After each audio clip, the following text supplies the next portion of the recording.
La vie en vrai. Et la vie en vrai, 6h38, c'est donc l'une des nouveautés de l'année au lycée.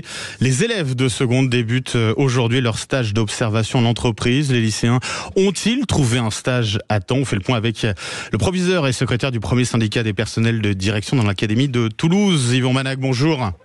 Bonjour. Et merci d'être avec nous ce matin sur Sud Radio. C'est donc le jour J pour ces stages en entreprise. Il y a 2-3 semaines, beaucoup de lycéens n'avaient pas encore trouvé de stage. Quelle est la situation aujourd'hui, que ce soit au niveau de l'académie de Toulouse et puis plus spécifiquement dans votre établissement? Alors c'est toujours le cas. Il y a toujours des élèves en fait qui n'ont pas de stage. Après, les situations sont très variables. Moi, je vais vous parler de mon établissement. En l'occurrence, je m'en sors plutôt bien puisqu'en gros, j'ai fait les comptes vendredi. Je crois que j'ai plus de 92% de mes élèves qui ont un stage. Mais en fait, ça peut être très très variable d'un établissement à un autre.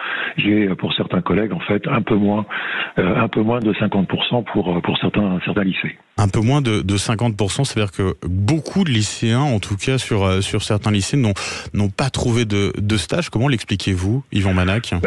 Écoutez, c'était assez prévisible, puisque le fait d'avoir fait cette annonce, en fait, qui nous a beaucoup étonnés, sachant que ce sont des choses qui se faisaient déjà, hein, mais on va dire plus à la marge.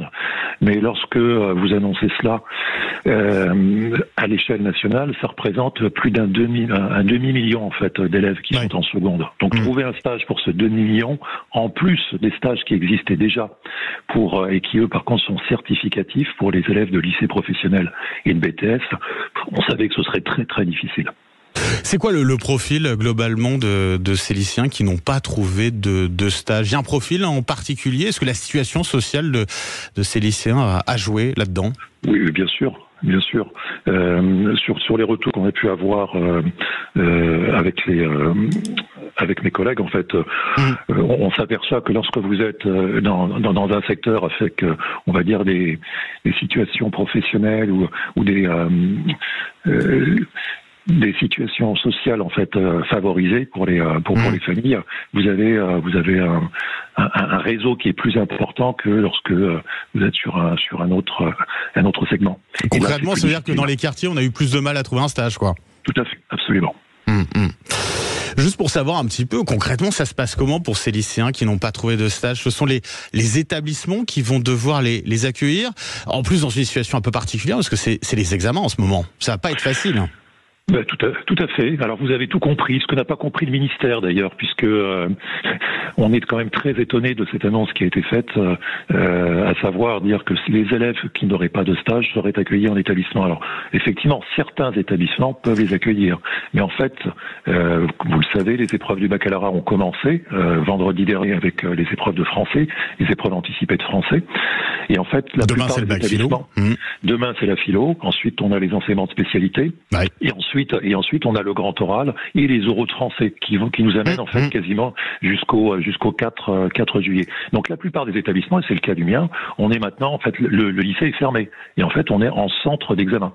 Donc on n'a plus de professeurs puisque les professeurs sont soit en train de corriger, soit ils vont surveiller.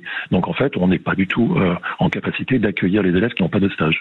Ça veut dire, alors en ce qui concerne votre établissement, comment ça va se passer pour ces lycéens qui n'ont pas trouvé de stage? Il y a des activités qui seront prévues ou tout simplement vous ne serez pas en capacité, vous ne pourrez pas les accueillir? Ah non, on n'est pas en capacité de les accueillir, on est en centre d'examen. C'est-à-dire que les salles et les personnels en fait sont là pour faire passer les épreuves.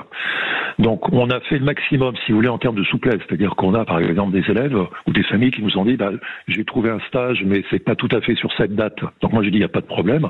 On a des élèves d'ailleurs qui font leur stage dans une dizaine de jours et qui iront jusqu'au 13 juillet. Bon, le lycée, l'administration est ouverte jusqu'au 13 juillet, donc il n'y a pas de souci. Et puis on a aussi des familles qui ont trouvé un stage uniquement sur une semaine, ou parfois 2 fois une semaine. Donc on a donné le plus de souplesse possible. Après, malgré tout, il restera quand même quelques élèves qui ne pourront pas faire de stage. Et qui vont rester chez eux, quoi.